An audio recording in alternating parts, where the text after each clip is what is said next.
Every World Cup follows the same script. Brazil, France, England, Argentina, they're supposed to dominate the headlines. But on the same day this video was made, something happened that's never happened before in the history of South African football. Bafana Bafana, written off after losing their opening game, beat South Korea and qualified for the knockout rounds of a World Cup for the first time ever. It's not an isolated story. Cape Verde, a nation of 500,000 people playing in their first ever World Cup, held Spain to a draw, then came from behind to draw with two-time champions Uruguay. Egypt just won their first World Cup match in the team's history.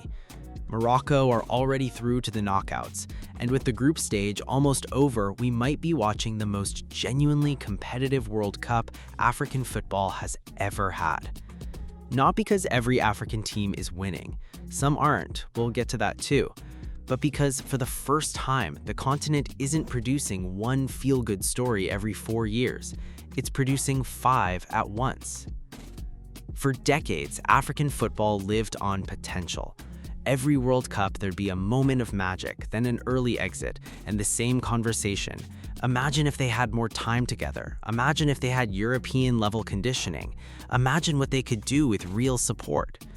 Cameroon in 1990, Senegal in 2002, Ghana agonizingly close to a semifinal in 2010. Morocco's actual run to the semifinals in 2022, still the high watermark for the entire continent. Brilliant moments, but moments, isolated, treated as miracles rather than evidence of anything bigger. Coming into this tournament, South Africa themselves were the walking proof of that pattern. 3 previous World Cups, 3 first-round exits, including their own home tournament in 2010. So let's go through it properly, not the highlight reel, the actual table. South Africa lost their opener to co-host Mexico 2-0. Most people wrote them off there and then. Instead, they drew Czechia, then beat South Korea 1-0 in their final game to finish second in the group, their first knockout qualification in the country's history. They play Canada next. Cape Verde are a country of around 500,000 people playing in their first ever World Cup, drawn into a group with Spain and two-time champions Uruguay. They held Spain to 0-0, then they went 2-1 down to Uruguay and came back to draw 2-2. 2 games, 2 points on the board against genuine football royalty, unbeaten. Egypt beat New Zealand 3-1, the first World Cup win in Egyptian football history, and currently sit top of their group. Morocco have already done the hard part. A win over Scotland and a draw with Haiti has them through to the round of 32, building on the platform they set in 2022. Ghana held England to a goalless draw and currently sit level on points at the top of their group. DR Congo drew 1-1 with Portugal in one of the bigger shocks of the group stage, although back-to-back results since then mean they now need a win in their final game to stay alive. That's 6 different countries, 6 different stories, all happening in the same 3 weeks. Now, here's where I have to be straight with you, because a story like this only works if it's true. Not every African team is having a good tournament. Tunisia are already out. 2 defeats, including a 5-1 loss to Sweden that got their manager sacked mid-tournament. Senegal lost their first 2 games to France and to Norway and need a small miracle just to stay alive. Ivory Coast lost to Germany and are sitting in a group where qualification is far from guaranteed. So this isn't every African team is suddenly unbeatable. That would be a lie and an easy one to disprove with a single Google search. What's actually true is something more interesting. When African teams are good this tournament, they're not just good for an underdog, they're genuinely good. Cape Verde didn't get lucky against Spain. They organized a defense that frustrated one of the most talented squads in the world for 90 minutes. Egypt didn't sneak past New Zealand, they were behind and came back. The bad results look like normal World Cup bad results. The good results look like something new.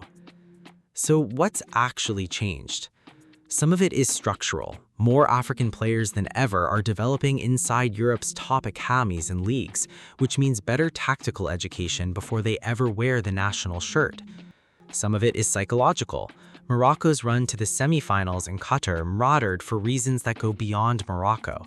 It proved on the biggest stage possible that an African team could out-organize and outlast teams from Spain, Portugal, and Belgium, not for one underdog night, but across an entire tournament. Once one team proves it's possible, it stops being a fantasy for everyone else. South Africa's coach Hugo Broos has talked about exactly this, the belief that you're allowed to actually win, not just compete. And the expanded 48-team format, whatever you think of it, has given more of these teams a real chance to find form across 3 games instead of being knocked out before they settle in. None of this guarantees an African team lifts the trophy in July. Knockout football is brutal. South Africa already know they're one bad night away from a first-ever knockout win turning into a forgotten footnote. But maybe that's not actually the story here. The story is that on a single day in June 2026, South Africa made history. Cape Verde kept their fairy tale alive, and Egypt celebrated their first-ever World Cup win, and somehow that wasn't even the biggest football headline of the day. That, by itself, tells you something has changed. So maybe the right question isn't, can an African team win the World Cup? It's how many more days like this one are still coming before somebody finally does.